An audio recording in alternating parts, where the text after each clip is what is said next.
Friends, हम लोग अपना chapter number second one party dominance, era of one party dominance को पढ़ रहे थे। और इसमें हम लोग अब नेक्स्ट जो टॉपिक है उसको आज कवर करेंगे, tolerance and management of fractions. हम लोगों ने देखा था कि अभी तक किस तरीके से कांग्रेस पार्टी लगातार 3 इलेक्शन में लीडिंग पोजीशन में रही, तो उसके पीछे क्या रीज़न रहे, आखिर क्यों कांग्रेस हमेशा लीडिंग पोजीशन में रही। तो अभी तक हमने देखा कि वो सबसे पुरानी पार्टी थी और जितने भी उस समय आइडियोलॉजीज़ थी उन सबको उसने प्लेस दिया।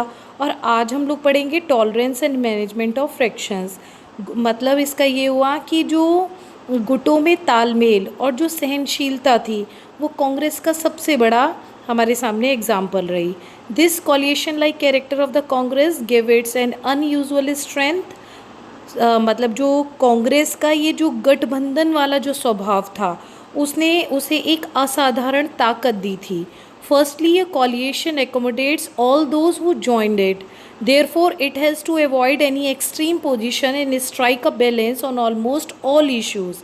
सबसे पहली बात तो ये है कि जो भी कांग्रेस के पास आता था वो उसे मतलब कांग्रेस इस गठबंधन में उन सबको शामिल कर देती थी। और जो ये गठबंधन का जो मतलब जो रुख था वो कैसा था, बहुत ज़्यादा संतुलन वाला था। संतुलन कैसे, मतलब बैलेंस बना के चलते थे। हर एक इशू के ऊपर जो भी आया सबका वेलकम करा। इसलिए क्या हुआ, compromise and inclusiveness are the hallmark of a coalition. इस तरीके से मतलब जो सुलह या समझौते हुए या फिर जो सबके साथ जो मतलब इंक्लूसिवनेस मतलब सबको समावेश करना, ये इस गठबंधन की सबसे बड़ी विशेषता रही। This strategy put the opposition in a difficulty. Anything that the opposition want to say would also find a place in the programme and ideology of the Congress. और मतलब ये जो मैं आपको बता रही हूँ कि हर चीज़ को एकदम से शामिल करना, ये सबसे बड़ी परेशानी किसके लिए रही, ये विपक्ष के लिए सबसे बड़ी परेशानी बनी रही। और क्यों बनी रही, क्योंकि जो भी बात विपक्ष कहना चाहता था कांग्रेस तुरंत ही उस सारे बातों को, उन सारे कार्यक्रमों को अपने यहाँ मतलब अपनी पार्टी में तुरंत जगह दे देते थे। तो इस वजह से अपोजिशन के लिए बहुत मुश्किल हो गया था कि अगर वो विरोध भी करना चाह रहे थे किसी बात का तो कांग्रेस उनके विरोध को भी इतने ध्यान से सुनते थे कि तुरंत उसको फिर अपनी पार्टी में शामिल कर लेते थे। Secondly, in a party that has the nature of coalition there is a great tolerance of internal differences and ambitions of various groups and leaders are accommodated. अब दूसरी बात यह है कि अगर किसी पार्टी का जो स्वभाव है अगर वो गठबंधन वाला हो, मतलब कोलिएशन वाला हो, तो उसके अंदर जितने भी मतभेद होंगे वो उन सबको सहन कर लेगा। और जितने भी मतलब जो डिफरेंट वहाँ पर समूह बने थे, जो नेताओं की जो अपनी मतलब जो महत्वाकांक्षाएं थीं, वो सब इसने क्या करा था, अपने मतलब कांग्रेस ने अपने यहाँ एकोमोडेट मतलब उन सबको स्थान दिया। The Congress did both these things during the freedom struggle and continued doing this even after independence. और ये जो काम कर रहा था मतलब सभी की बातों को जो स्थान दिया जा रहा था, ये फ्रीडम स्ट्रगल से टाइम से लेकर और आफ्टर इंडिपेंडेंस भी हमें देखने को मिला। This is why even if a group was not happy with the position of the party or with its share of power, it would remain inside the party and fight the other group rather than leaving the party and becoming opposition. और ये भी है कि अगर कोई group मतलब कांग्रेस ने मतलब ये कहा कि अगर कोई ग्रुप कांग्रेस में ही रहकर सत्ता से मतलब जो काम कांग्रेस कर रही है अगर वो उससे खुश नहीं है तो वो तब भी पार्टी में बना रह सकता है। इससे अच्छा है कि वो पार्टी छोड़कर जाए और एक अपोजिशन का रूप ले ले, मतलब विपक्ष का रूप ले ले, तो उससे अच्छा है पार्टी में रहकर ही उसको समझाया जाएगा और उसकी बातों को सुना जाएगा। These groups inside the party are called factions. मतलब ये जो मतलब जो ग्रुप पार्टी के अंदर रहते थे उन्हें हम किस नाम से जानते थे, फ्रैक्शंस के नाम से जानते थे। The coalition nature of the Congress party tolerance and in fact encourage various fractions. Congress का जो ये कोलिएशन वाला जो नेचर था, ये जितने भी अलग अलग गुट थे इन सब को क्या देता था, बढ़ावा भी देता था और साथ में इन्हें टॉलरेट भी करता था। And tolerate also some of these fractions were based on our ideological considerations, but very often these fractions were rooted in personal ambitions and rivalries.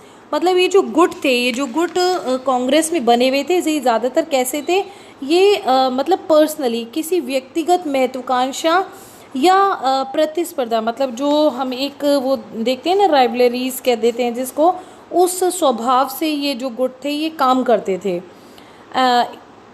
Instead of being a weakness, internal factionism become a strength of the Congress, since there was a room within the party for various defections to fight with each other. It means that the leader respecting different interested and ideologies remain within the Congress rather than go out and form a new party. अब party के अंदर जो ये विभिन्न गुट बने हुए थे, इनमें ज़्यादातर जो एक होड़ आपस में जो लगी रहती थी, वो ज़्यादातर कैसी थी कि ये अपनी जो इनकी आइडियोलॉजी है, जो इनकी विचारधारा है, ये ज़्यादातर उसी से ही जुड़े हुए थे। लेकिन सबसे बड़ी बात थी कि ये चाहे कैसे भी अलग अलग विचार रखते हो, लेकिन जुड़े हुए किससे थे, ये कांग्रेस के अंदर रहकर ही काम करते थे। ऐसा नहीं था कि कांग्रेस से बाहर चले जाएं और अपने लिए एक अलग पार्टी बना लें। तो इसका मतलब ये हुआ कि कांग्रेस के अंदर रह के भी बहुत सारे लोग ऐसे थे जो कांग्रेस के काम से, मतलब कांग्रेस की विचारधारा से खुश नहीं थे, लेकिन कांग्रेस ने तब भी उन्हें स्थान दिया हुआ था कि ये तो अच्छा है कि बाहर जाएंगे, अपोजिशन बनाएंगे, उससे अच्छा है कि पार्टी में रहकर ही इनका हम सामना कर लेंगे। Most of the state units of the Congress were made up of the numerous fractions. The fraction took different ideological position, making the Congress appear as a grand consist party. मतलब कांग्रेस के जो अगर हम कहें जो स्टेट यूनिट्स थी, मतलब जो स्टेट में जो यूनिट्स काम कर रही थी, उन सब से मिलकर कांग्रेस बनी थी। और ये जो स्टेट यूनिट्स थी ये भी बहुत अपना अलग अलग इनकी आइडियोलॉजी थी, और अलग अलग आइडियोलॉजी की वजह से कांग्रेस को इन्होंने कैसा बना दिया था, एक मिडिल क्लास पार्टी के रूप में, मतलब बहुत ही भारी भरकम ग्रांड सेंट्रलाइज्ड पार्टी, मतलब मध्यम वर्ग के एक सबसे मजबूत पार्टी के रूप में इन गुटों ने किसको बनाया था, कांग्रेस को। The other parties primarily attempted to influence these fractions and thereby indirectly influence politics and decision making from the margins. इसका मतलब हुआ कि दूसरी पार्टियां जो हैं वो कांग्रेस के इस या मतलब जो एक गुटों के जो प्रभाव है उनको मतलब हमेशा प्रभावित करने की कोशिश करती थी। इसका मतलब ये हुआ कि कांग्रेस को हमेशा जो और गुट थे वो इन्फ्लुएंस करने की कोशिश करते थे, लेकिन कांग्रेस कैसी पार्टी बन चुकी थी कि वो हमेशा कहाँ पर जो अब उसकी नीतियाँ हैं, उसके जो फैसले हैं, वो प्रत्यक्ष रूप से सबको प्रभावित करते थे, लेकिन बाकी की जो पार्टियाँ थीं वो केवल कैसे मार्जिन्स, बिल्कुल हाशिए पर रहकर काम करती थी। इसका मतलब ये हुआ कि कांग्रेस मिडिल क्लास की सबसे फेवरेट पार्टीज़ में से एक बन गई, इसीलिए उसके जो काम थे वो हर जगह अप्रिशिएट होते थे। लेकिन और जो पार्टीज़ थीं वो केवल कैसे काम करती थी, बिल्कुल मार्जिन पर रहकर वर्क करती थीं। They were not alternate to the ruling party. Instead, the constricting, pressurized and criticized, censored and influenced the Congress. The system of the fractions functioned a balancing mechanism within the ruling party. Political competition therefore took place within the Congress. In that sense, in the first decade of the electoral competition, the Congress acted both as the ruling party as well as the opposition. That is why this period of Indian politics has become described as the Congress system. इस तरीके से हम देखते हैं कि जो छोटी छोटी और पार्टियां जो थीं वो किससे हमेशा पावर से बहुत दूर रहीं, और कोई भी कांग्रेस के सामने ऐसा विकल्प, मतलब कांग्रेस के सामने कोई भी पार्टी ऐसी नहीं आई जो अपनी गवर्नमेंट बना सके। इसलिए जितनी भी पार्टी थी वो ज़्यादातर कांग्रेस को क्या करती थी, उसका अपोज करती थी, उसके ऊपर प्रेशर डालती थी, और उनके जो काम है उसको हमेशा इन्फ्लुएंस करने की कोशिश करती रहती थी। और लेकिन गुट जितने भी ये फ्रैक्शंस थे, इन्होंने क्या करा था, इन्होंने जितनी मतलब कांग्रेस के अंदर ही रहकर एक तरीके से एक टूल का काम करा, एक औजार का काम करा था। और इस तरीके से जो एक पॉलिटिकल कंपटीशन था, इलेक्टोरल कंपटीशन था, वो कहाँ चलता रहा, वो कांग्रेस के अंदर ही रहकर चलता रहा। तो इस तरीके से हम देखते हैं कि ये जो इलेक्टोरल कंपटीशन था ये हमेशा कैसा रहा, मतलब कांग्रेस के एक शासक दल की इन्होंने भूमिका निभाई और विपक्ष की भी इन्होंने अंदर रहकर ही भूमिका निभाई थी। इसी कारण भारतीय राजनीति के जो इसको मतलब इस पीरियड को हम क्या कहते हैं, हम इसे कांग्रेस प्रणाली कहते हैं। कांग्रेस प्रणाली मतलब कि जितने भी पॉलिटिकल वो थे, मतलब आइडियोलॉजीज़ जो हमें डिफरेंट डिफरेंट आइडियोलॉजीज़ हमने देखी, वो कांग्रेस के अंदर ही रहकर काम कर रही थी। ऐसा नहीं था कि कांग्रेस को बाहर से इन सब चीज़ों का सामना करना पड़ रहा था। बाहर से केवल ये छोटी छोटी पॉलिटिकल पार्टीज़ उसके ऊपर प्रेशर डालती थी, लेकिन वो भी इतनी ज़्यादा इन्फ्लुएंस वाली नहीं थी कि कांग्रेस का स्थान ले सकें। तो इस तरीके से जितने भी पॉइंट्स हमने अभी इस वाले टॉपिक में पढ़े, ये हमें क्या दिखाते हैं, ये हमें कांग्रेस सिस्टम को दिखा रहे हैं। तो अब नेक्स्ट हम लोग नेक्स्ट टॉपिक देखते हैं कि इमर्जेंस ऑफ अपोजिशन पार्टी। अभी तक तो हमने देखा कि किस तरीके से कांग्रेस ही एक लीडिंग पोजीशन में रही, लेकिन अब हम लोग देखते हैं कि विपक्ष पार्टियों का उदय कैसे हुआ। इमर्जेंस मतलब उदय होना, कि अपोजिशन पार्टीज विपक्ष पार्टियों का कैसे उदय हुआ। As we have notice above, it is not that India did not have opposition party during this period. हमने देखा कि अभी तक कोई भी भारत में विपक्ष की पार्टी नहीं थी। While discussing the result of the elections, we have already come across the name of many parties other than the Congress। लेकिन जब अगर हम इलेक्शंस का रिजल्ट देखते हैं तो कांग्रेस के अलावा भी हमें बहुत सारी पॉलिटिकल पार्टीज दिखाई देती हैं। Even then, India has a large number of diverse and vibrant opposition party than many other multi-party democracy। अगर हम और देशों की तुलना करें जहाँ पर मल्टी पार्टी डेमोक्रेसी होती है, उसके मुकाबले हमारे देश में बहुत सारी विपक्ष की पार्टियां हैं। Some of these had come into being even before the first general election of 1952। मतलब बहुत सारी पार्टियां 1952 के इलेक्शन से पहले हमारे सामने आई थी। Some of these parties played an important part in the politics of the country in the 60s and the 70s। और इनमें से कई सारी पार्टियों ने एक बहुत महत्वपूर्ण भूमिका निभाई थी भारतीय राजनीति में। कब? 60s और 70s के दशक में। The root of almost all the Congress parties of today can be traced at one or at other of the opposition party of the 1950s। आज की लगभग जितनी भी गैर कांग्रेसी पार्टी हैं वो 1950 के दशक में किसी न किसी विपक्ष की पार्टी से मतलब जुड़ी हुई थी। All these opposition party succeeded in gaining only a token representation in the Lok Sabha and state assemblies during the period। 1950s में अगर हम देखें तो जितनी भी अपोजिशन पार्टीज़ थी ये केवल लोकसभा या फिर विधानसभा मतलब स्टेट असेंबलीज़ में केवल कहने भर का, मतलब जो केवल बोलने के लिए एक तरीके से जो पार्टी होती हैं केवल वो रिप्रेजेंट कर रही थी। Yet their present plays a crucial role in maintaining the democratic character of the system. लेकिन कहीं ना कहीं डेमोक्रेसी में अपोजिशन का भी अपना रोल होता है, तो एक बहुत ही इंपॉर्टेंट रोल इन लोगों ने प्ले करा, इन अपोजिशन पार्टीज़ ने प्ले करा।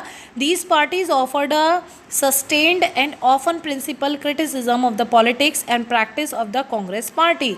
और साथ में जो ये इनकी नीतियों का मतलब अपोजिशन जो इनकी आलोचना कर रही थी वो कहीं ना कहीं इनके ऊपर अंकुश भी रखे हुए थे। किसके ऊपर? कांग्रेस के ऊपर। This kept the ruling party under check and often change the balance of power within the Congress. साथ में कांग्रेस के ऊपर इन्होंने हमेशा एक कंट्रोल रखा इनकी नीतियों की। अगर उन्होंने बुराई करी तो इस वजह से जो कांग्रेस है उसके अंदर एक शक्ति संतुलन मतलब बैलेंस ऑफ पावर बना रहा by keeping democratic political alternative alive. तो इस तरीके से लोकतांत्रिक राजनीति को इन्होंने एक जिंदा रखा। And these parties prevented the resentment with the system from turning anti democratics. और ये जो अपोजिशन था इन्होंने हमेशा किस चीज़ को बचाए रखा कि कहीं ये डेमोक्रेटिक गवर्नमेंट एंटी डेमोक्रेटिक ना बन जाए। These parties also groom the leaders who were the play a crucial role in the shaping of the country. साथ में जो हमारे मतलब जितने भी नेता थे उनको भी ग्रूम करा, मतलब कहीं जो उनमें कमियां थी उनको दूर करा इन्होंने, जिससे कि हमारे जो वो नेता क्या काम कर रहे थे, हमारे देश को बनाने का काम कर रहे थे, उनको इन्होंने ग्रूम करा। ग्रूम कैसे करा? उनका अपोजिशन करा, जगह जगह जो वो गलतियां कर रहे थे उनकी गलतियों को बताया। In the early years, there was a lot of the mutual respect between the leaders of the Congress and those of the opposition.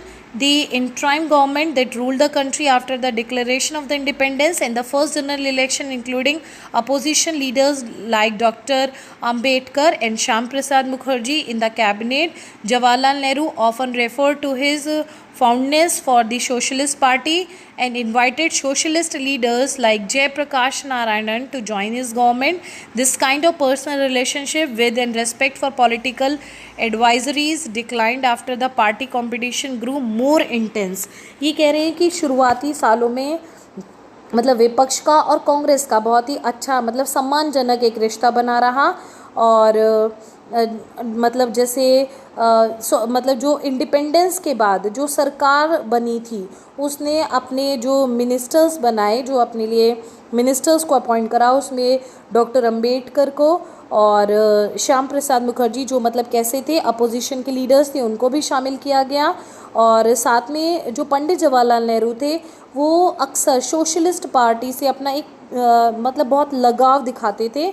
और इस प्रकार से जयप्रकाश नारायणन जो थे समाजवादी लीडर थे, उनको गवर्नमेंट में शामिल होने का उन्होंने इनविटेशन भी दिया था।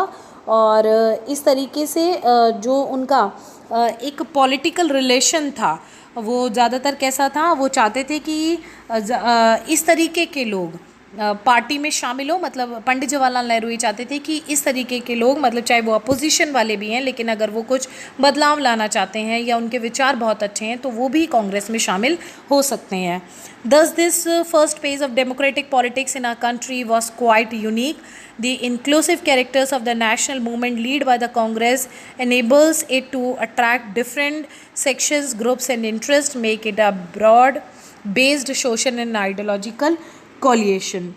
इस तरीके से जो हमारी डेमोक्रेटिक पॉलिटिक्स का जो फर्स्ट फेज़ था वो कैसा रहा, वो एकदम से अनूठा मतलब यूनिक रहा।